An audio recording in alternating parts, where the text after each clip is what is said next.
ನಿಮ್ಮ ಹಳೆಯ ಚಿನ್ನದ ಒಡವೆನ ಅಧಿಕ ಬೆಲೆಗೆ ಮಾರಬೇಕೆ? ಆಟಿಕಾಗೆ ಕಾಲ್ ಮಾಡಿ 8880 ಅಟ್ಟಿಕಾ ಗೋಲ್ಡ್ ಕಂಪನಿ. ಬಿಡದಿಯಲ್ಲಿ ಜೆಡಿಎಸ್ ಹೋರಾಟ ಮತ್ತಷ್ಟು ತೀವ್ರಗೊಂಡಿದೆ. ಈ ಒಂದು ಹೋರಾಟದಲ್ಲಿ ಭಾಗಿಯಾಗೋದಕ್ಕೆ ಕೋಲಾರ ಸಂಸದರಾದಂಥ ಮಲ್ಲೇಶ್ ಬಾಬು ಅವರಿದ್ದಾರೆ. ಅವ್ರನ್ನ ಮಾತಾಡಿಸ್ತಾ ಹೋಗ್ತೀನಿ.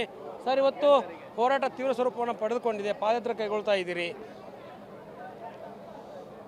ರೈತರಿಗೆ ಬೆಂಬಲ ಸೂಚಿಸೋಕ್ಕೆ ನಾವು ಈ ಪಾದಯಾತ್ರೆ ಮಾಡ್ತಾ ಇದ್ದೀವಿ. ರೈತರು ಇಲ್ಲಿರೋ ಜಮೀನು ಏನು ಒಂದು ಫಲವತ್ತಾಗಿರೋ ಜಮೀನು, ಇದನ್ನು ನೀರಾವರಿ ಇದೆ, ಇದನ್ನು ಯಾಕೆ ಟೌನ್ಶಿಪ್ ಮಾಡಬೇಕು? ಬೇರೆ ಕಡೆ ಎಲ್ಲೋ ಕಡೆ ಇವಾಗ ಉತ್ತರ ಕರ್ನಾಟಕದಲ್ಲಿದೆ, ಕೋಲಾರಲ್ಲಿದೆ ಜಮೀನು, ಶಿಡ್ಲಘಟ್ಟ ಅಲ್ಲಿದೆ. ಇಂಥ ಜಾಗದಲ್ಲಿ ಮಾಡಲಿ ಟೌನ್ಶಿಪ್ ಮಾಡಿದ್ರೆ ಅಲ್ಲಿರೋ ಜನನೂ ಉಪಯೋಗ ಆಗುತ್ತೆ, ಅಲ್ಲಿ ಕೆಲಸಗಳು ಸಿಗುತ್ತೆ, ಅಲ್ಲಿ ಏನೋ ಒಂದು ಅಭಿವೃದ್ಧಿ ಆಗುತ್ತೆ. ಅದು ಬಿಟ್ಟು ಬೆಂಗಳೂರಿಂದ 20 ಕಿಲೋಮೀಟ್ರ್ ಬಿಡದಿ ಆಲ್ರೆಡಿ ಡೆವಲಪ್ ಆಗೋಗಿದೆ. ಇಲ್ಲಿ ಯಾಕೆ ಸುಮ್ಮನೆ ಮಾಡೋಕ್ಕೆ ಹೋಗ್ತಾಯಿಲ್ಲ? ಇಲ್ಲಿ ರೈತರು ಅವ್ರ ಜಮೀನು ಕೊಡೋಕ್ಕೆ ಸಿದ್ಧವಾಗಿಲ್ಲ.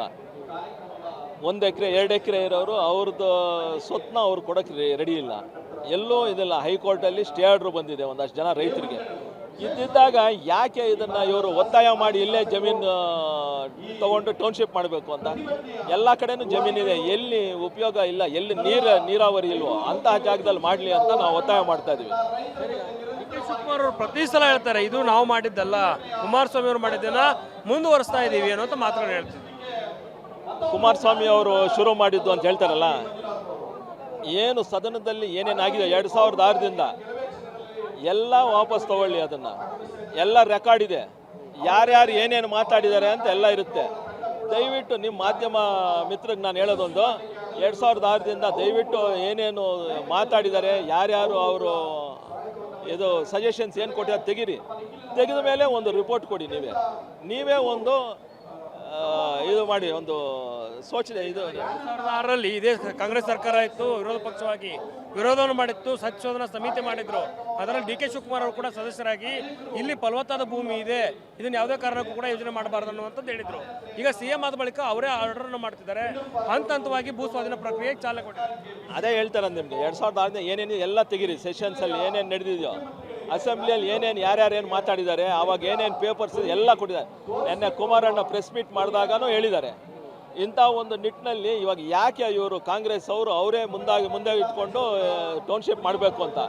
ಟೌನ್ಶಿಪ್ ಮಾಡೋದು ಒಳ್ಳೆಯದಲ್ಲ, ರೈತರನ್ನ ಉಳಿಸಬೇಕು ಅಂತ ನಾವು ಇಲ್ಲಿ JDS ಪಾರ್ಟಿಯಿಂದ ಮತ್ತು BJP ಅವರು ಎಲ್ಲರೂ ಒಂದು ಒಗ್ಗಟ್ಟಾಗಿ ಅವ್ರ ಜೊತೆ ಇದ್ದೀವಿ. ದಯವಿಟ್ಟು ಟೌನ್ಶಿಪ್ನ ಕೈ ಬಿಡಿ ಅಂತ ಹೇಳಕ್ಕೆ ನಾವು ಇಷ್ಟಪಡ್ತೀವಿ. ಸರ್, ಸರ್ಕಾರ ಸಮಿತಿ ರಚನೆ ಮಾಡಿದೆ, ನ್ಯಾಯಮೂರ್ತಿಗಳ ನೇತೃತ್ವದಲ್ಲಿ, ನರೇಂದ್ರ ಅವರ ನೇತೃತ್ವದಲ್ಲಿ ಸಮಿತಿ ಮಾಡಿದೆ. 30 ದಿನಗಳಲ್ಲಿ ವರದಿ ತಗೊಳ್ಳೋಕೆ ಸಿದ್ಧವಾಗಿದೆ. ಈ ಒಂದು ಹೋರಾಟ ಇಂಥ ಸಂದರ್ಭದಲ್ಲಿ ಅವಶ್ಯಕತೆ ಇತ್ತ? ಇವಾಗ ಒಂದು ಪ್ರೆಸ್ ಮೀಟ್ ಮಾಡಿಬಿಡ್ಲಿ, ಅವರೇ ಒಂದು ಪ್ರೆಸ್ ರಿಲೀಸ್ ಮಾಡಿಬಿಡ್ಲಿ, ಹೌದು ಟೌನ್ಶಿಪ್ ಮಾಡಲ್ಲ ನಾವು ಅಂತ. ನಾವು ಸುಮ್ಮನೆ ಇರ್ತೀವಿ? ನಿರ್ಧಾರ ತಗೊಳ್ಳಿ, ಘೋಷಣೆ ಮಾಡಲಿ CM ಅವರು. ಇವಾಗ ಇದೆಲ್ಲ ಸಮಿತಿ ವರದಿ ಕೊಡೋವರೆಗೂ ಬೇಡ ಅಂತೀರಿ ಯೋಚನೆ? ಏನಕ್ಕೆ ಇವಾಗ ನೀವೇ ಹೇಳಿದ್ರ, ಡಿ ಕೆ ಶಿವಕುಮಾರೇ ಯಾವುದೋ ಒಂದು ಸಮಿತಿಯಲ್ಲಿ ಅವರು ಅಧ್ಯಕ್ಷರಾಗಿದ್ದ, ಅವರು ಮೆಂಬರ್ ಆಗಿದ್ರು, ಕೃಷ್ಣ ಬೈರೇಗೌಡರು ಇದ್ರು, ರಾಮಲಿಂಗಾರೆಡ್ಡಿ ಅವರು ಇದ್ರು. ಇವರೆಲ್ಲ ಇವಾಗ ಅಧಿಕಾರದಲ್ಲಿದ್ದಾರೆ. ಇವಾಗ ಅವರೇ ಮಂತ್ರಿಗಳಾಯ್ತು. ಇವಾಗ ಅವರೇ ಕೊಟ್ಟರೆ ರಿಪೋರ್ಟು ನಿನ್ನೆ ಕುಮಾರಣ್ಣ ಪ್ರೆಸ್ಸಲ್ಲಿ ತೋರಿಸಿದ್ರು. ಅದರಲ್ಲಿ ಕಾಂಗ್ರೆಸ್ ಸಿಂಬಲ್ ಇದೆ, ಒಂದು ಕಡೆ ಸೋನಿಯಾ ಗಾಂಧಿ ಮೇಡಮ್ ಇದ್ದಾರೆ, ಒಂದು ಕಡೆ ಖರ್ಗೆ ಸಾಹೇಬ್ರು ಇದ್ದಾರೆ. ಇದೆಲ್ಲ ಇಟ್ಕೊಂಡು ಅವ್ರದ್ದೇ ವರದಿ ಅವ್ರಿಗೆ ತೋರಿಸ್ತಾ ಇದ್ದಾರಲ್ಲ, ಇದೆಲ್ಲ ಕೊಟ್ಟ ಮೇಲೆ ಮತ್ತೆ ಯಾಕೆ ಟೌನ್ಶಿಪ್ ಬೇಕು? ನೀವೇ ಯೋಚನೆ ಮಾಡಿ. ಯಾವುದೇ ಕಾರಣಕ್ಕೂ JDS ಬಿಡಲ್ಲ. ರಿಯಲ್ ಎಸ್ಟೇಟ್ ದಂಧೆ ಮಾಡಬೇಕು, ಅದು ಇದರಲ್ಲಿ ಇದೆಲ್ಲ ನಡೀತಾ ಇದೆ ಅಷ್ಟೇ. ಅದಕ್ಕೆ ಬಿಟ್ಟು ಬೇರೆ ಏನಿಲ್ಲ. ರೈತರಿಗೆ ಸಹಾಯ ಮಾಡಬೇಕು ಅಂತಿಲ್ಲ.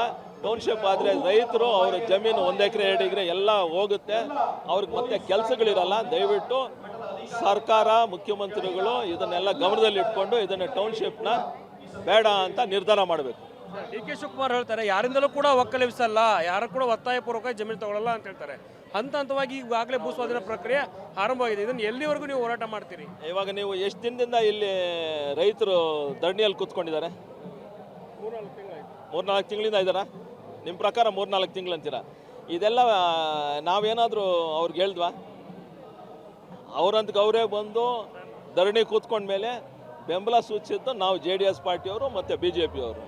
ಅದಕ್ಕೆ ಒಂದು ಈ ರೂಪ ತಂದಿದೆ. ಇವಾಗ ಈ ಕೊನೆಗೆ ಈ ರೂಪದಲ್ಲಿ ನಾವು ಅದು ಏನು ಇವಾಗ ಅಧಿವೇಶನ ಶುರುವಾಗುತ್ತೆ, ಅಧಿವೇಶನದಲ್ಲೇ ಹೇಳಿ ಅವರು ಬೇಡ ಅಂತ, ಇಲ್ಲ ಅದಕ್ಕೆ ಮುಂಚೆನೇ ಹೇಳಿಬಿಡಲಿ, ಎಲ್ಲ ನಾವು ಇದು ಮಾಡ್ತೀವಿ.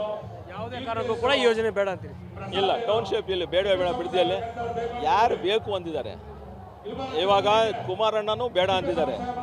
ಸೆಷನ್ಸಲ್ಲೇ ಅವರು ಮುಖ್ಯಮಂತ್ರಿ ಇದ್ದಾಗೆ ಅವರೇ ಇಲ್ಲ ಅಂತಿದ್ದಾರೆ, ಅವರೇ ಘೋಷಣೆ ಮಾಡಿದ್ದಾರೆ.